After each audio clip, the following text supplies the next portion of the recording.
But first, often associated with hairy bikers, the Harley Davidson is an iconic motorbike. They certainly have a famous heritage from Hollywood to biker gangs. But what goes into making this highway hellraiser? Well, there are many secrets to a world-famous motorbike, but the one feature that is most often overlooked is the frame. The wheels, engine and handlebars need a solid structure to attach to. These steel tubes are perfect, lightweight but strong. Although the company started out in 1903 producing only 3 complete bikes in their first year, today over 500 frames are produced at this one factory every day. Robots are used to speed up the process, and they help produce a high-quality finish.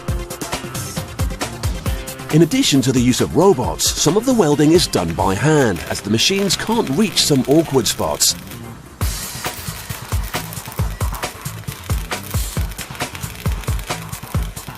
The completed subframe is heavy, so a crane is used to remove it from the workbench once it's done. The classic look often includes mudguards, and these are made using sheet steel. An enormous press shapes the steel into the traditional retro-style curves that are still a popular feature on these bikes. After the first press has molded the mudguard into its signature shape, another one cuts away the excess metal.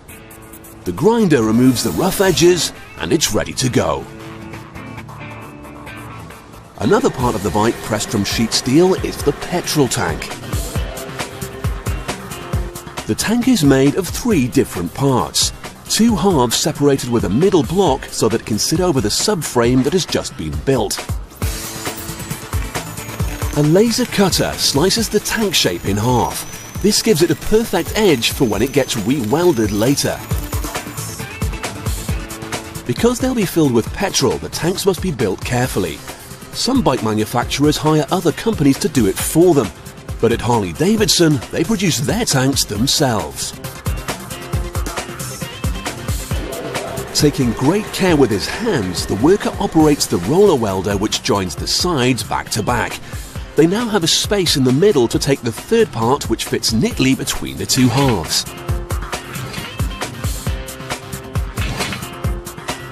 A spot more welding and the completed tank is nearly done.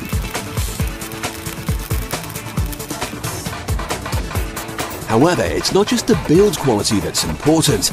This worker's job is to ensure the new tank has a flawless surface, so it looks good as well as functions perfectly. Next, an engineer will take the finished tank, seal it and immerse it in this bath of water. If he sees a single bubble rise to the surface, the tank will be rejected. However, if it passes inspection, it can be sent on to the paint room. First, the different parts all have to be washed. The paint will only adhere to the metal if the surfaces are spotlessly clean. A variety of colour schemes are used. The workers will also tape up different parts. This means several colours can be used to paint one element, giving them a traditional 2-tone effect. For that extra special retro look, additional coloured stripes are drawn on by hand, using these special templates and paint rollers. And finally, the badge of honour. Using a laser sight, the worker can line up the stickers so they are in exactly the right place every time. Gleaming V-twin engines now arrive at the factory. Their throaty roar is an important part of the motorbike's appeal. The bikes can now be built. The subframe is first, and the engine is neatly fitted into place. Next comes the petrol tank, wrapped in cellophane to protect its custom paint job. The shaped mudguards or fenders are added on, but there's one major component still missing. Ah yes, the wheels. Modern motorbike wheels are made of a solid lightweight alloy, but despite being a fiddle to clean, old-fashioned wire rims are still popular on some Harleys. When the chrome is in this brand new sparkling condition, you can see why. Keeping with tradition, the rims are fitted with white wall tyres and slotted into place.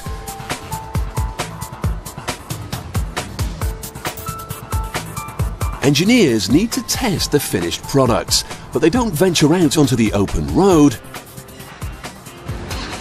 Instead, they open up the throttle and let rip in a closed room. Known as a rolling road, this device lets the engineer drive the bike at up to 130 kilometers an hour. Let's hope the rollers keep turning or he'll be leaving the room very quickly. The suspension is also very important.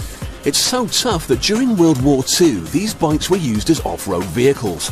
More than 80,000 of them were used as courier bikes during the conflict. Once complete, the bikes are shipped out to dealers all over the world. Immortalized in movies like the Terminator and Easy Rider, the Harley is still king of the road.